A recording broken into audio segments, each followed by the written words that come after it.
which you saved in your browser, but now it's with the attacker. You will not know. Maybe in a week he'll come back, he'll log in from your Instagram, ask people money, they will give it. So easy money for him, but you will lose it at the end of the day. And DFIR together exactly is why the term is always used as DFIR and never forensics and incident response. Because you have to assess the complete incident on what is the attacker's whole threat landscape, what all did he do, what was the complete impact, and what all do you have to do to completely get out of whatever has happened. So what exactly is the initial vector is one of the main questions anyone has to handle in a DFIR investigation or any security related investigation. If you don't know how the person has an initial vector, you can't stop it, right? Imagine you just block an attacker from one single IP. He'll just come back with another simple IP. He just have to use a VPN or a proxy. So it's pretty easy. You have to find what is the vulnerability in the first place he used, or is it the user who was dumb who just fell for the phishing, or which is very basic. You see everywhere in corporate, people still they fall for phishing, smear phishing. All those things happen these days. Then what did the attacker do right after getting in? Because that is very important. He can change anything in your whole database. He can change anything in your whole enterprise. You will never know. So you have to reconstruct the whole timeline. You have to know what exactly the attacker do. And then you have to completely assess it. And then you have to respond it. That's exactly why you have to know the whole complete DFIR. Then what is the full scope? What all did he access? What all did he have? Imagine you just had a PDF full of passwords. He just exfiltrated it into his own system. Now you have to change all passwords, or everything that you have had there will be there.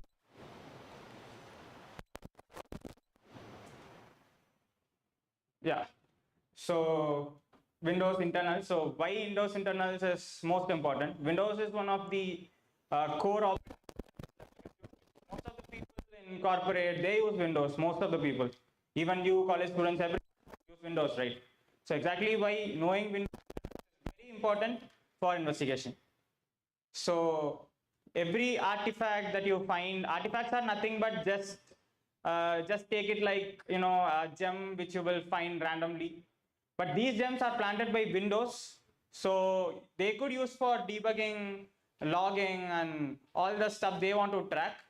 But DFIR investigators, if you want to get into DFIR, you have to know these. You have to access these, and you can access. You can use this for an investigation, and you can easily track what an attacker have done. So you also have to know every attacker technique, what all they are capable of, what all they could do, what are the mainstream attacks that has been around. Are these any of it, or are you seeing something new? How is the particular OS getting exploited from a new method that has not been seen around for a while? And every security product, if you see, you take an EDR, you take an AV which has response capabilities, or you take a firewall, or anything that uses the complete OS already present mechanics to hook into maybe you can take how EDRs, they hook into NTDLL for more visibility. So they can completely have the complete control of security in your system to provide you a proper security and save you from attacks.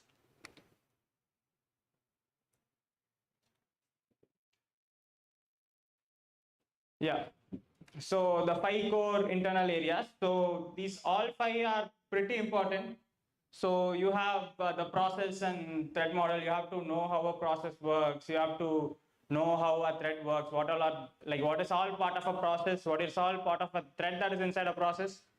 Then you have to know what is the virtual memory. So what all you have access to, what all you can see, what are the places the attacker can actually exploit, and all those areas. Then you have registry architecture. So one of the most basics, so registry is nothing but configurations that are set in a Windows landscape. Like how you have an application and you have a JSON file where you have all the configurations. It is pretty much that, but it's for the whole Windows, how the Windows system sets it. And we have the LSAS, which is the authentication subsystem, which has all your system passwords, all your tokens, all your SIDs, everything that is security related and password related are stored in that process. Any attacker who gets access to that or who dumps it into a file and gets access to that gets your password or at least the hashes, which can be cracked into passwords. So exactly why no process which is not authenticated shouldn't touch the LSS memory. Then we have the Windows API layer, so which attackers abuse it. Security, they like all the products they use them they to give you a better secure product. So knowing Windows API layer is very important because everything in the Windows backend is called by a very common API from the user land.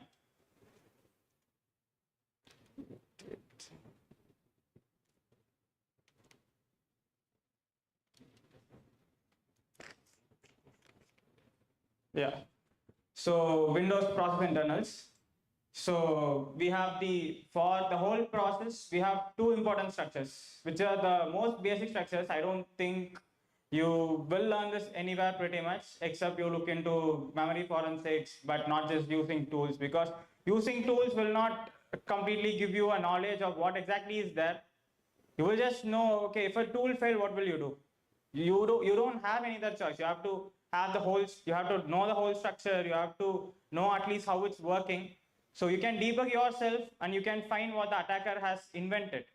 Because it's not every time you get the same attacks. You get used when you are in the complete corporate field, you see new attacks every day. At least once in a while, you see attacks which are never documented, which are never used, which you will not never find anywhere in the out world also. So looking into eProcess is a kernel structure. So eProcess is what each process has. Each process will be as a eProcess structure in the kernel memory. And it contains your virtual address descriptors, which is your complete memory mapping for each process that is using. It has the PID, it has the handle table. So if you see what handles are nothing but if your process wants to access a file or a memory region, it first has to have a handle to it. Imagine you have a web application. The web application has to display your logo on the top. But if it does not have a handle to the logo that's in your system, then it won't be able to display it because it does not have the access to it. So handle is nothing but access to a particular object that's either in the memory or the file system, which will be loaded into the memory. But only with a handle, you will be able to see what you get the access to. So exactly how the handle table tracks all the handles. If there is a very benign, very very clean application, if it's accessing something malicious in its handle table, right there you just get whatever is wrong with that application. You track down the attack vector right there. So decom attacks like unlisting from the link and everything. So I'll tell you about this one malware. It's called Prolaco. It was very famous back in 2012 and the 2010s. So what it does is you have the eProcess structure, which is an interlinked list. So if what it does is in the doubly linked list, it just removes the previous one and the next one and connects them. So when it connects them, the process in the middle, it just goes stealthy. Even right now you can't do it from the user land. Even back then it was only able to do with SC debug privilege.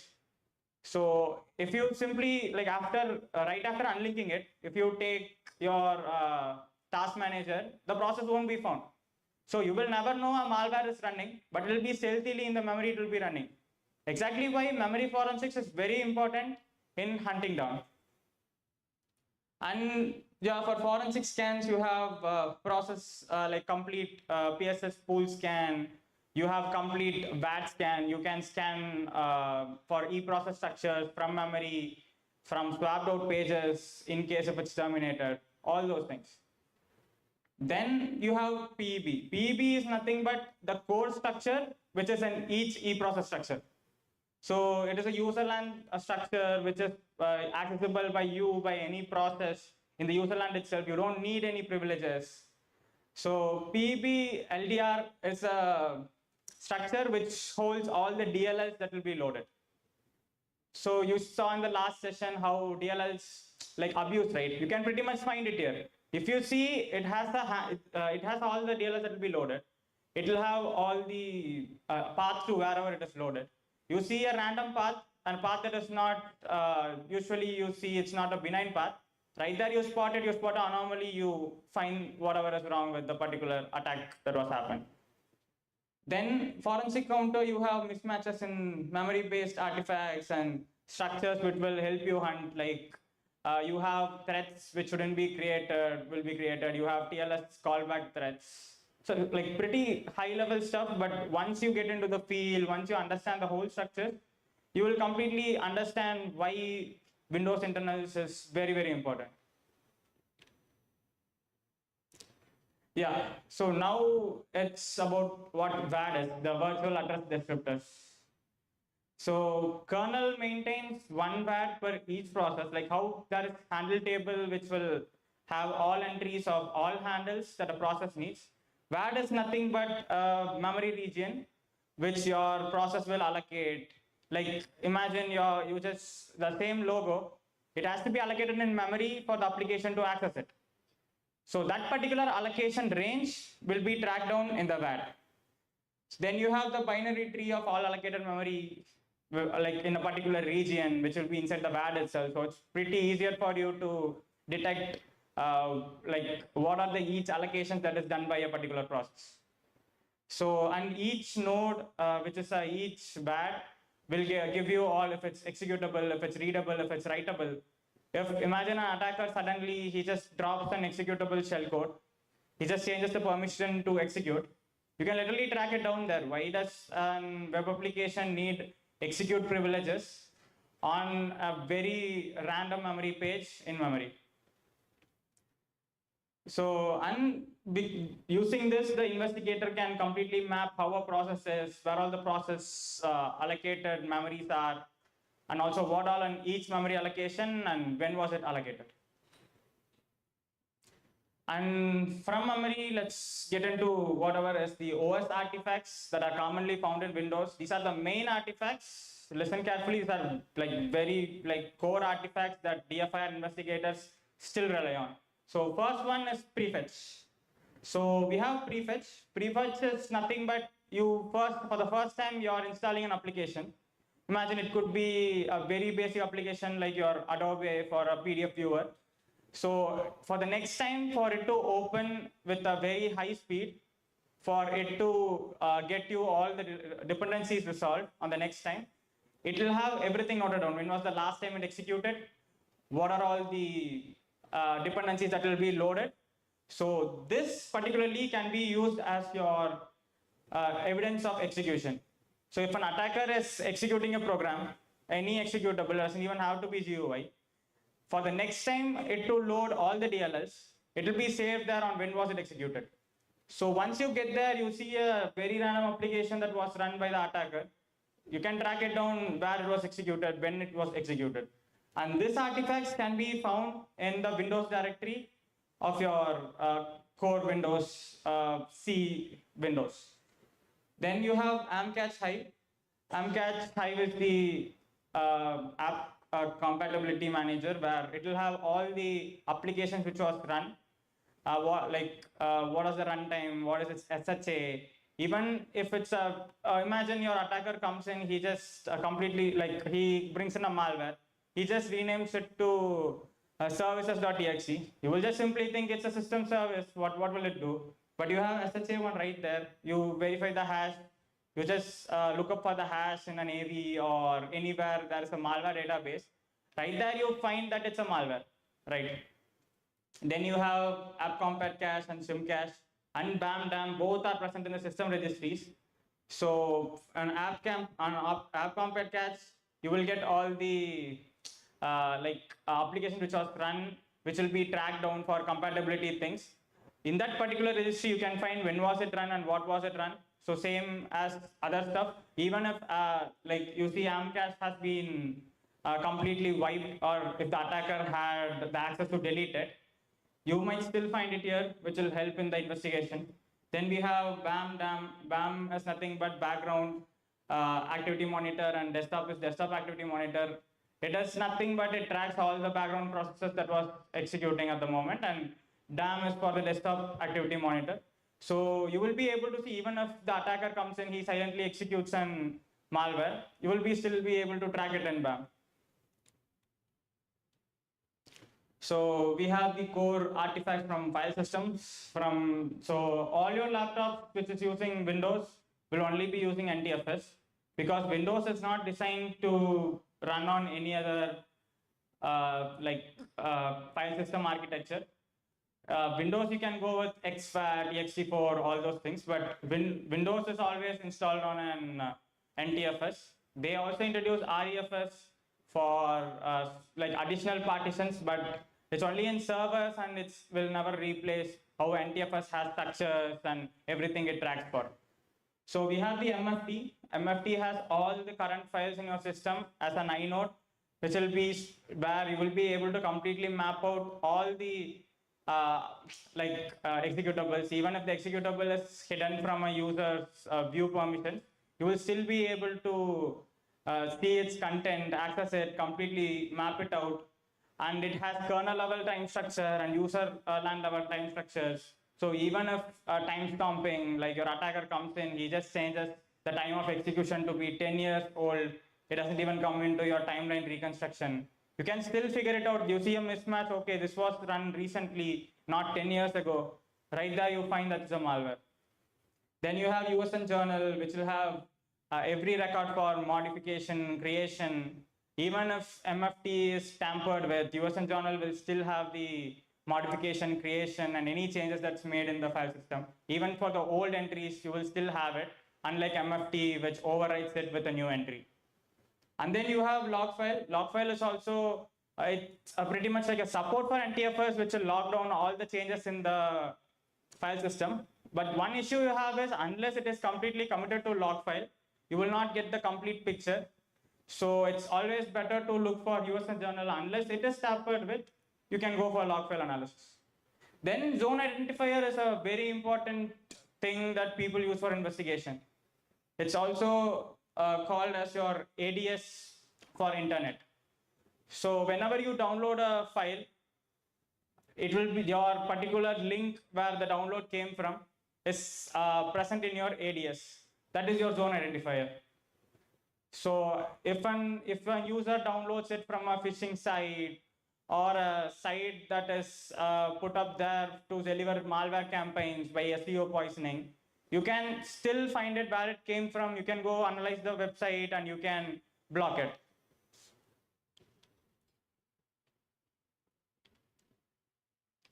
Yeah, so we have persistence and user activity.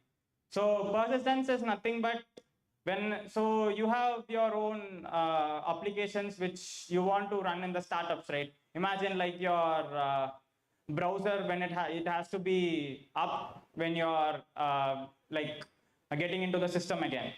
Or maybe like something like your Valorant Vanguard, which runs as soon as you start your system.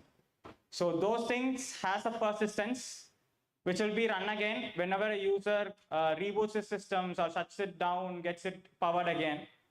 So we have the registry run keys, which are very, very commonly abused by attackers. For many years, it has been an abuse method and it's still been there.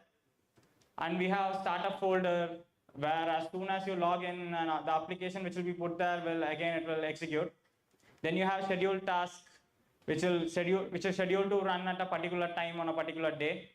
So if an attacker just has a command and control application, like a very normal C2 program, he just puts it up in one of those places. You just come in every time, you just log in every time, he just gets the access to his remote C2 server. Then he has the complete access to your system. Then we have services. He can set up services which needs to be run on demand, on boot, or when you log in, when you start the applications, anything. Then you have WMI subscriptions, which is high-level WMI, like Windows Management Instrumentation, which is Windows its own applications for giving better usability to users. So if you are able to put a consumer there for a subscription, then that particular malicious consumer will be executed.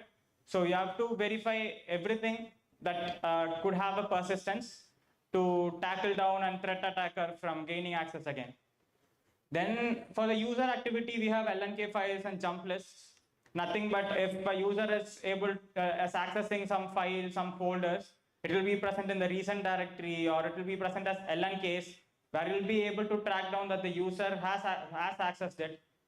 So imagine you just have a passwords.pdf file, and LNK or in the recent will be created. So you know the user has accessed it, so you have to change all your passwords. Then we have shellbacks, user assets, which are pretty much like same like that. You see what all the user have accessed, even if it's a deleted directory. If the attacker has accessed it, you will still find it in shellbacks and user assets. And one of the most core things is Windows event logs. So it is nothing but a OS defined telemetry where Windows sets it up for itself to debug and have everything logged. So it knows what all are happening in the system, any error or any debugging thing, it completely goes through your Windows event logs. So the whole structure is by it has a particular GUID where the event come from. It has the event ID, it has the timestamp, it has the PID, TID of whichever is logging it or whichever is responsible for it. And then you have the XML payload, which will have the whole event, whatever has happened. So it is also like it mostly works on the user land where it audits everything into the Windows event log directory, which is also in your Windows folder. So the main thing with event logs is it is able to be cleared very easily by WebTutle, or you can also delete the folder if you have the privilege. In that case, you can follow all other artifacts, but these are the main artifacts that will help you in your investigations. Then the like even if an attacker is logging in, if you are still logged in, you will be able to figure out where the login came from. If you go to your event logs, if you take your system event logs, software event logs, or security event logs, you will be able to find a lot of debuggings. If you take a security event log, go to the event ID 4624, you will see who all has logged into the system. If suddenly there is a new login that comes from an unknown IP and from an unknown user that was recently created, you know there is an attacker that's in your system. So then we have memory forensics. I already told you why it's very important. An attacker can use fileless malwares, can abuse whatever is already present in the Windows level, on the OS level. So whenever there is memory-only infections, memory forensics is the only way you can detect it, or you should have a real-time memory monitor which will be able to completely track down and look for it. Then you get more context in time, whatever has happened in that particular moment in the memory, you will be able to completely track it down. You can completely have an reconstruction of timeline there.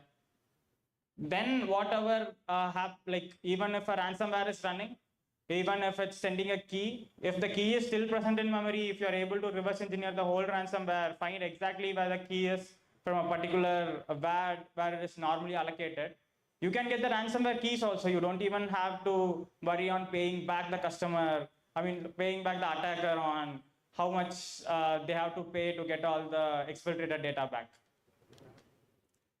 So memory, like the most common injection techniques and how exactly you counter or catch them. So we have DLL injection. So there is a malicious DLL. Maybe it could be just a C2 DLL. So it's just injected into a process. As I already told you, you can just look into all the VATs that are present with, or you can look into all the PEB with LDR structure, which has all the DLLs that will be loaded in memory. Like normally how DLL injection happens is it opens a process, handle to a process, then creates a memory in the process. It puts the DLL's name there, and then it's able to call load library from there to execute the complete DLL. So as soon as the process test happens in the DLL, it will be able to execute whatever malicious code that was set by the attacker. Then we have APC Q call injection, reflective DLL injection. All those things happen with very less traces. So APC and TLS callback, a thread is created right before a main thread is even created. You just have to track down all the threads. When was the creation of threads? If the main thread is after a particular thread, which is not supposed to execute, you can easily hunt down an APC Q call injection or a APC early bird injection or a TLS callback. For reflective DLL injection, nothing is there in the file system. You won't get even the malicious code in the file system. So whatever was written right after the execution begins, it's deleted. It's only in memory.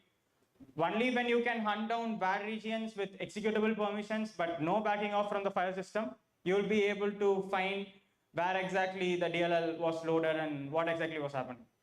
Then we have process hollowing. A complete process is completely hollowed out. You imagine you just spawn an explorer, your common file explorer. You just completely take down the memory. You completely map and put in another malicious DLL. You take task manager. You see explorer running. You see the file backing is also your common explorer. Unless you completely verify the whole file and memory, you will never be able to hunt down. Or when you, if you are not able to map down where exactly the main explorer is in memory, you will not be able to completely get what exactly is wrong with the particular process. So one of the main things is anti-forensics. So we have been talking about all the artifacts you can rely on, all the main basic DFIR core artifacts. But what if nothing is there? So everything, the attacker has complete access, he just deleted everything. Now, right now there is nothing. So you have timestamp manipulation, timestamping, where you can, I already told you there is the kernel-based time and there is the userland-based time. Only when the userland-based time is tampered, you can just completely reference it with the kernel-based time and you can completely solve the thing. Then you have log tampering, clearing logs. You will still be able to carve out the residue logs, even from the deleted logs, to find out all the things that has been deleted from the event logging. Then you have file deletion, secure override. You can carve out MFT. You can look into USN journal. Even if their core are deleted, you can still carve out and you can find it out. Then you have log source destruction. You can easily figure it out with many other methods. And you have living off the land binaries, which are abused not to have any trace in the system or in the file system. So, but all this, we have a solution. I'll get back to the solution as we go through the slides.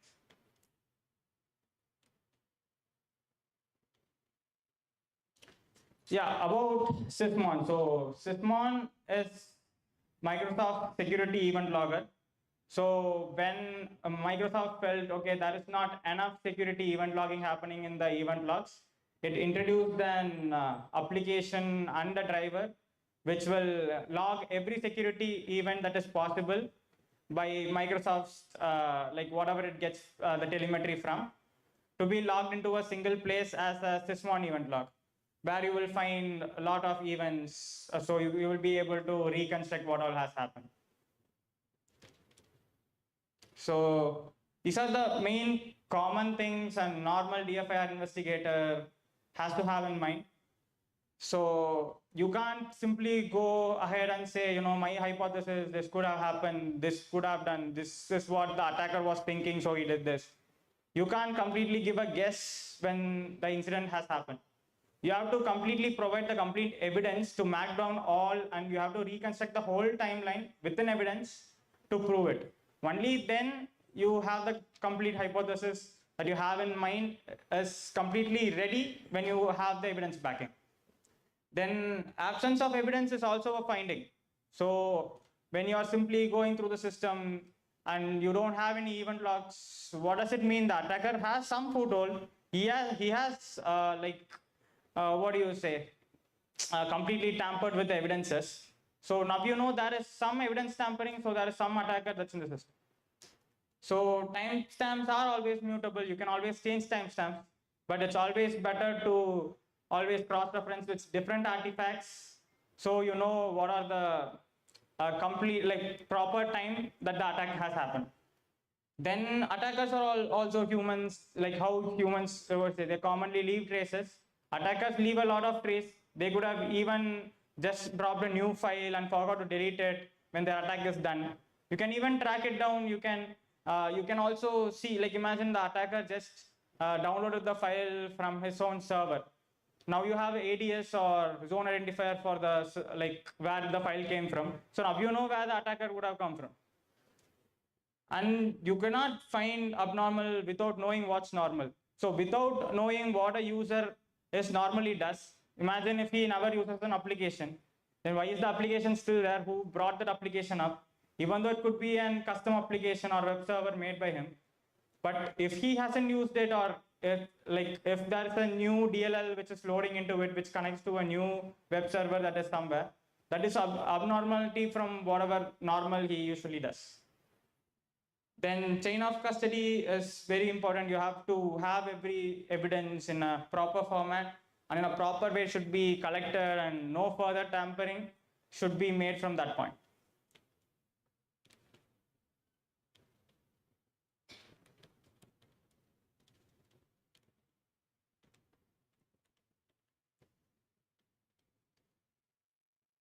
Yeah, so after all these, like, you do manually DFIR, you collect artifacts and everything.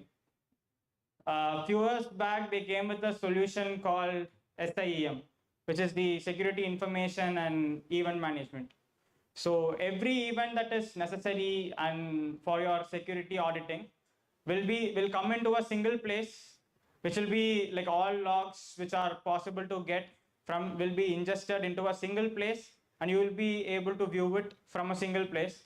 So the log collection happens, aggregation happens, then the log is completely normalized to be having only a particular set of fields, where every log you get has particular set of fields, so it's easier for you to analyze. Then everything will be correlated on, it's easy for your correlation with your whole timeline construction for whatever has happened during the attack time frame. Then you have alerting and case management. So you have normal logging, which every time it comes to an, like through your SIEM dashboard. So when there is something that is abnormal, it has to raise an alert. It has to create a case for it, so whoever the analyst is, he can handle it, right? So exactly why there is an alerting and case management system right after the correlation. Yeah, so we know, I told you what SIEM is, but what SIEM is not. So it's not a detection engine by itself. You just write detections on top of the logs which are already there. So you get a case out of the detection or alert out of the detection, so you can work on it. And it does not prevent attacks. It just has a logger. You just have a server which gets all the logs, and now you are able to query the logs and get all the logs. That's all. It doesn't have any response capabilities.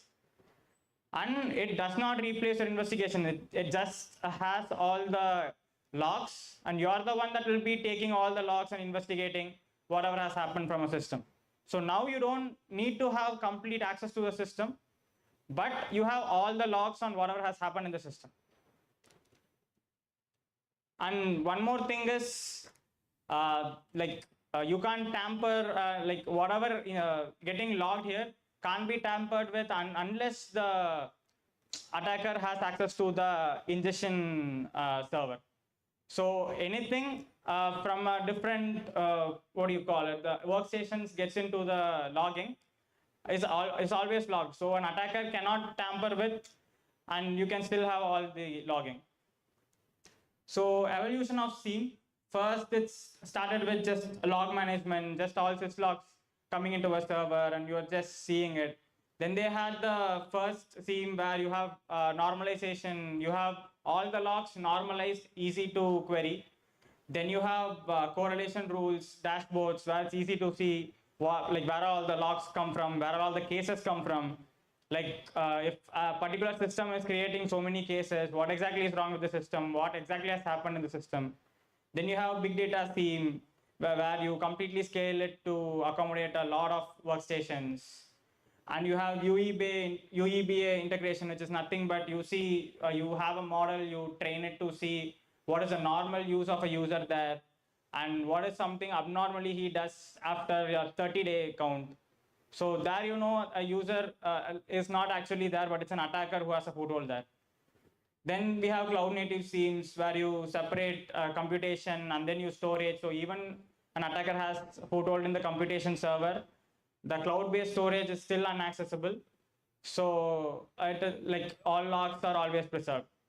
Then you have AI augmented detection and LLM assisted alert trace and investigation, but it helps you with your case alerts and whichever comes in, but it doesn't completely give you whatever need to be investigated. But to answer all these questions,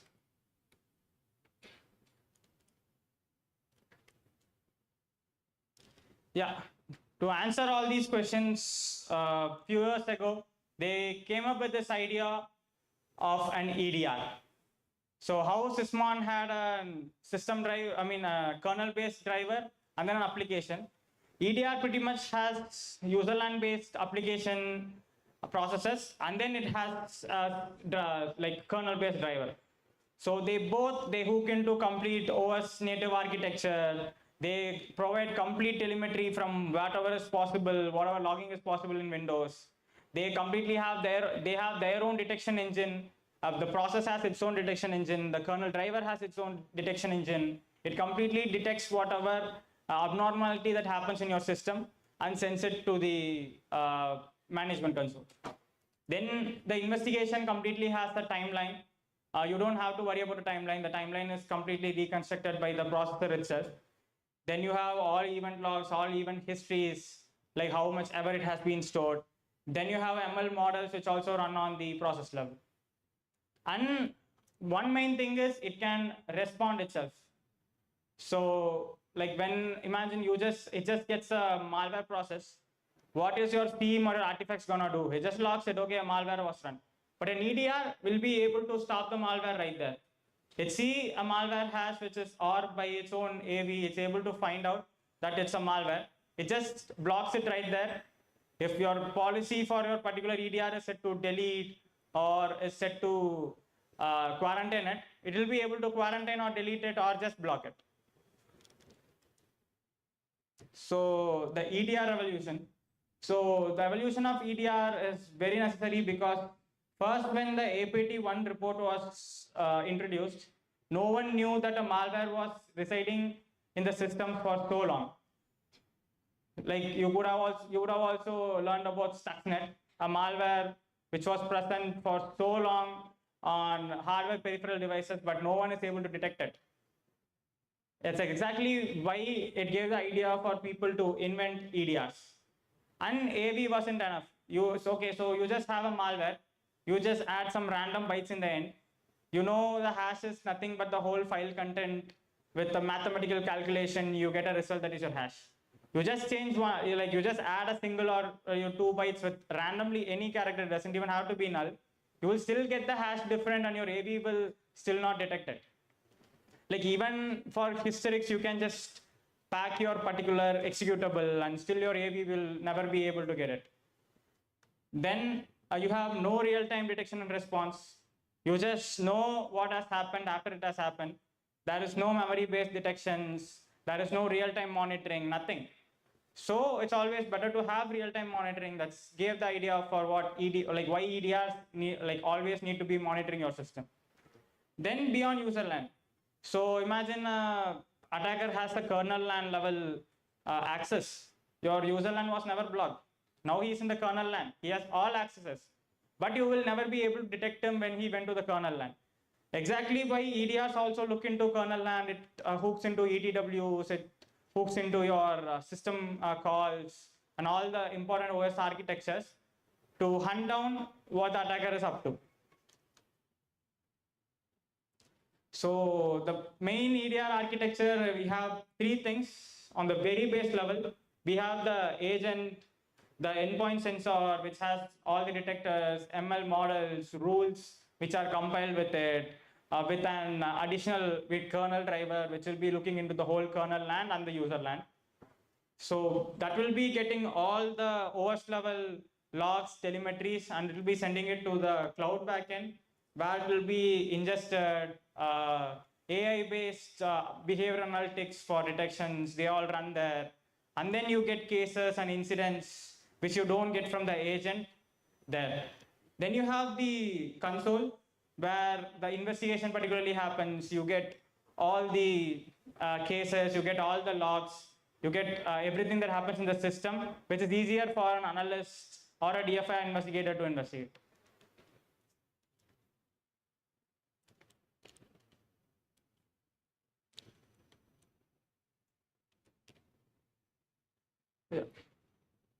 Yeah, so the main internals in the EDRs are two sides. So one, as I said, is the kernel mode, and one is the user LAN. So in kernel LAN, you have kernel level callbacks. So whenever a particular process is created, or a thread is created, or a DLL is loaded, kernel has its own callbacks to perform. If an attacker has a kernel level foothold, if he's able to set up a function in the callback, like imagine right after a process is created, you execute a malware. So every time a process is created, the EDR, which is already hooked in the kernel callback, it knows whatever is written there, whatever is getting created in the particular process. Then we have mini filter driver, which is also used by Sysmon for file activities like file creation, file write, modification, access. EDRs also use the same mini filters to find whatever, to log whatever file activities have happened. Then we have the EDR driver, which is signed by Microsoft, or it is verified by Microsoft and signed by the particular security vendor. So unless it is signed, you can't load it to the system. Exactly why building a rootkit is easier, but delivering the rootkit in an attack campaign is hard.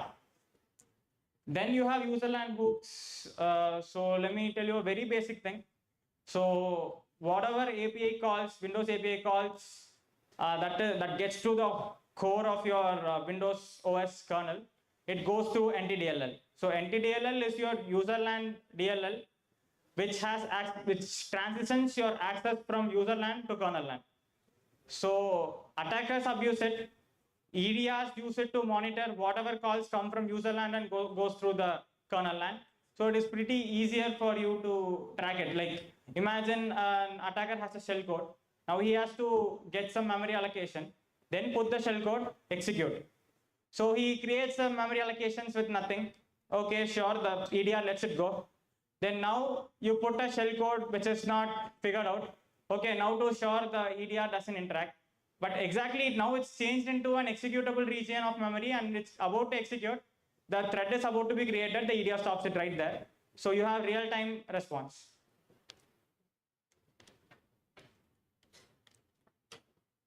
Yeah, so one of the main places where your EDR gets telemetry from is your ETW, event tracing for Windows. So it's a kernel level logging infrastructure. It is built by Windows to get it for getting its own security logs for tracing or tracking or its own debugging.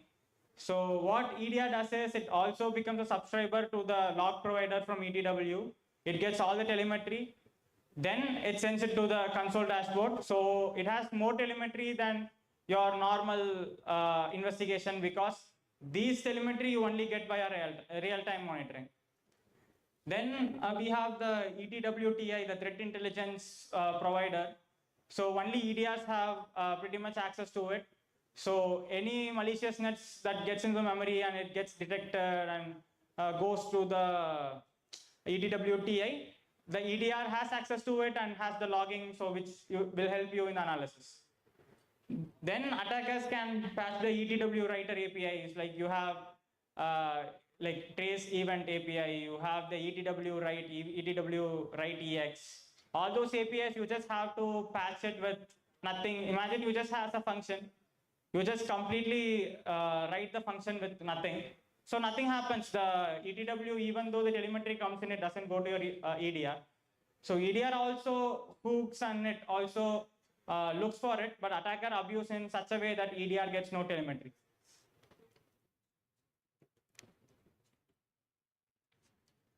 Yeah, so we have the behavioral detections, we have IOCs, and we have IOAs. Does anyone know what IOCs are? Like normally what IOCs are? It's a very basic thing anyone uses in the blue team. So IOCs are nothing but it can be a very basic string, very basic hash, or a very basic IP. So anything that you can technically hunt down on whatever commonly is like you can hunt it down. Then you have IOAs, which are by behavioral, or it's also called BAOC. So anything that happens behavioral, even if you change the IP, you change the hash, you change the string that normally happens in a particular malware, you will still be able to hunt it down. Exactly how EDRs, they have been using both to hunt down threats which evolved from their older versions.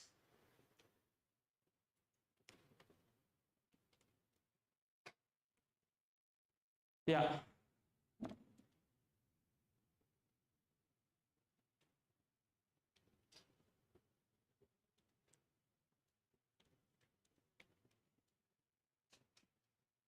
Yeah.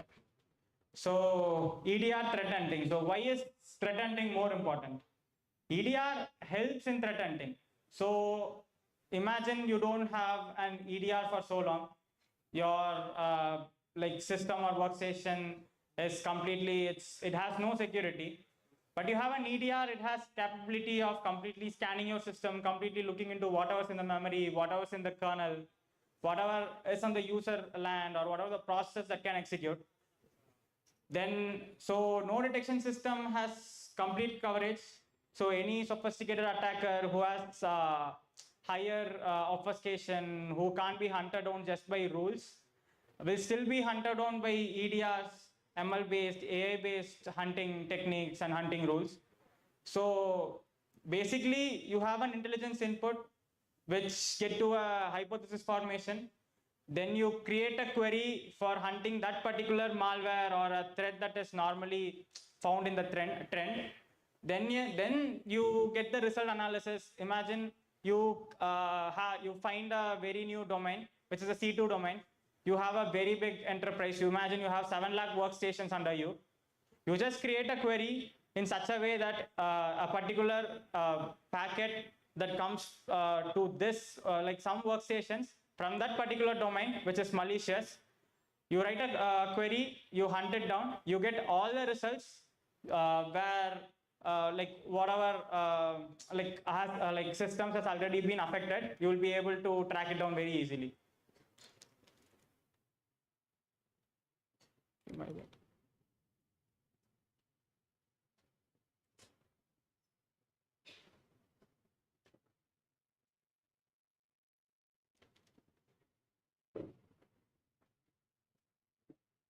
Yeah, so we have EDR aviation landscape. So people have been trying to evade EDRs, kill EDRs, also silence EDRs for so long.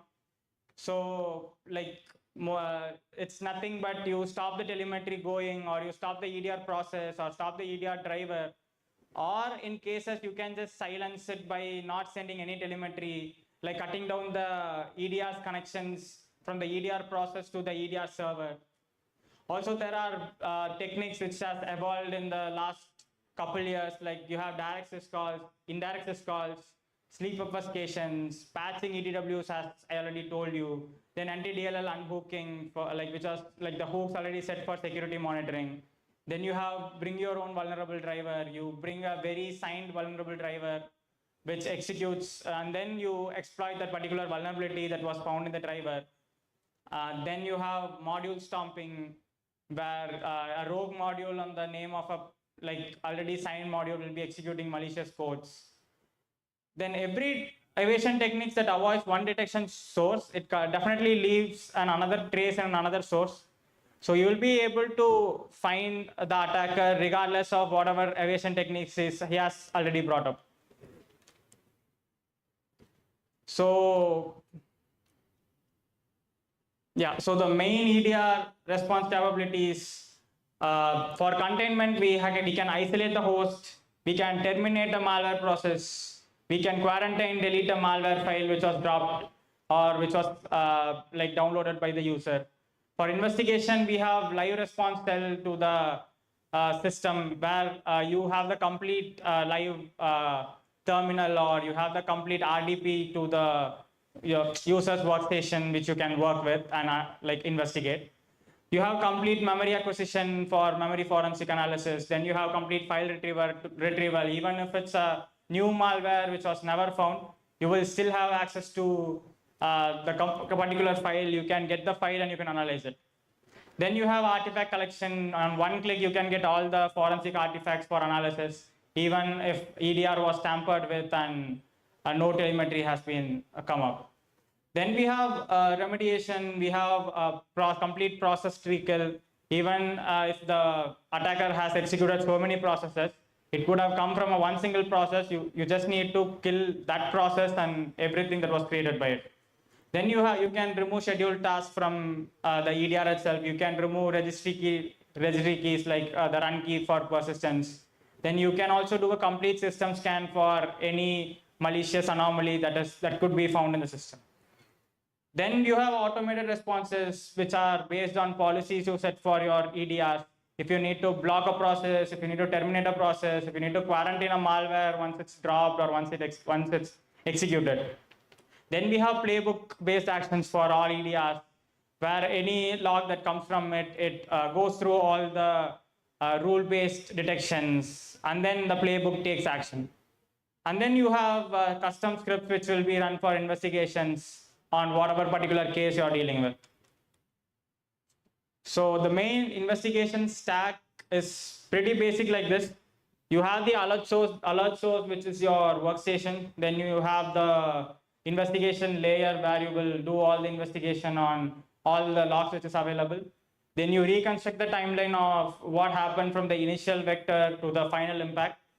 Then you completely do the scope assessment. Then you proceed with IR. You completely contain the system, remove all the persistent mechanisms done by the user, and you get back to normal from when the attack has happened. So these are the very common mistakes that are done by analysts or any investigators. So the first compromised system is never the only compromised system. So you just don't analyze that, you analyze everything, because attacker can just get foothold on one system and he can just laterally move to a different system and then execute normally like what a user is doing. He still has foothold on that system, that system, and not just his first system.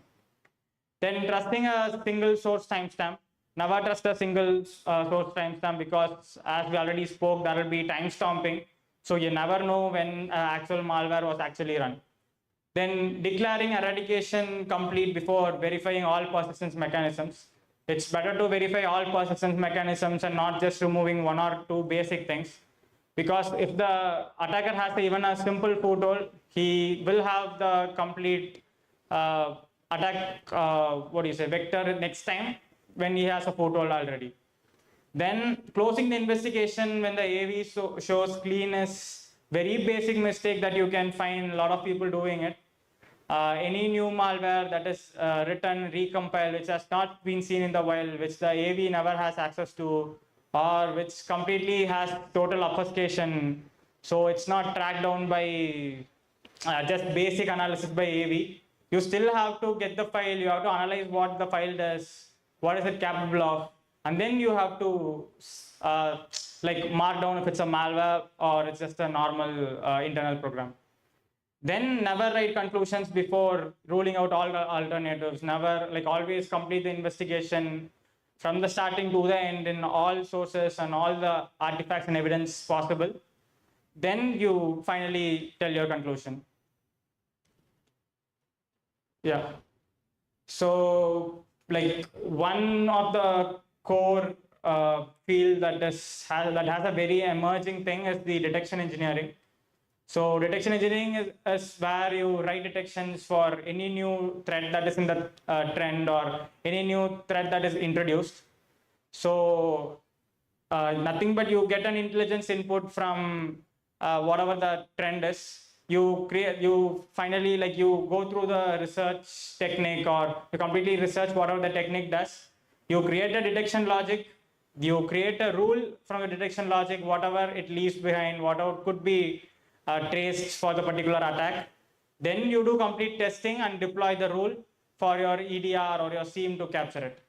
So Sigma rules are the rules which are introduced later on. So your particular detection doesn't need to be in a single format for each of your EDRs. It just needs to be in a universal format where it can be ported to different different EDR versions or EDR security vendors. So you just need a simple Sigma rule to get it into each versions. So finally, like, we have DFIR Labs. So DFIR Labs is a repository of challenges, CTF-based challenges, which you could learn DFIR, you can learn investigations. I'm the author for it, and we have authors from several countries. We have one of the most well-known authors from several countries.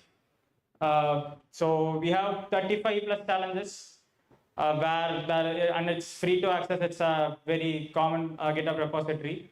You will learn malware analysis, completely reversing a malware from a basic malware to a malware that has high capabilities on not just on the system exploitation level, but on hiding and on a stealthy level. Then you can also threat hunt, you can also do IR, and you can learn digital forensics completely from the challenges. It also covers Linux and Mac memory also. So also try it, and if you have any doubts, you can always reach out to me, or we have a community where people will be able to help you. So here are the basic tools for your DFI investigation. You have to know is Autopsy, which is for your file system and Windows artifact analysis. Volatility for your memory analysis. You can also use memproc-fs. You can use WinDebugger when it's in a dumb format. Then you have Eric Zimmerman's suite. Eric Zimmerman has a lot of tools. He's part of SANS.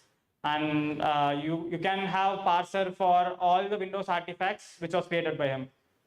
Then we have Wireshark for network-based packet analysis and all the network-based investigations. So if any of you have any questions, I can assist you or help you with. You can ask me. So basically, what you started off with was with Windows system security and all that. I wanted to know that what about Linux? Because I myself, I use Windows and Linux. So on Linux, I'm using Arch, and Arch is like very bare bones. So like, what do I look out for when I see like someone trying to attack me? Yeah, you will have. So what's his question is, Windows have given you a lot of artifacts. He wants to know some artifacts in Linux. You have syslog in Windows. You also can install, enable audit D. You can have sysmon for Linux also. Then you have auth logs. Pretty much all done. Also security products which hook into trace points and probes also, they log several activity. So mainly you can look out for syslog, auth logs, and audit D. So any question, or we can wrap up? Thank you. Oh yeah, that's one more question. By the Windows antivirus. No, like if the obfuscation is high, imagine you're just simply abusing a very common script that Windows uses for its internal activity. So if we're able to get in another file as its argument, which is very highly obfuscated, imagine it's just a JavaScript, which is very highly obfuscated, then the AV won't be able to detect it, right? Because AVs, they mostly only use hash-based history analysis and also just string-based analysis, right? So it won't be able to detect it. So yeah, thank you.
Alright, thank you. Thank you so much. Guys, now we move on to the zone events. They are going to happen in Central Block 305. So, what the plan is that we're all going to move together. In your event, so to make it in the YouTube live. So before SMC, people social media, The next people like are- 2 minutes,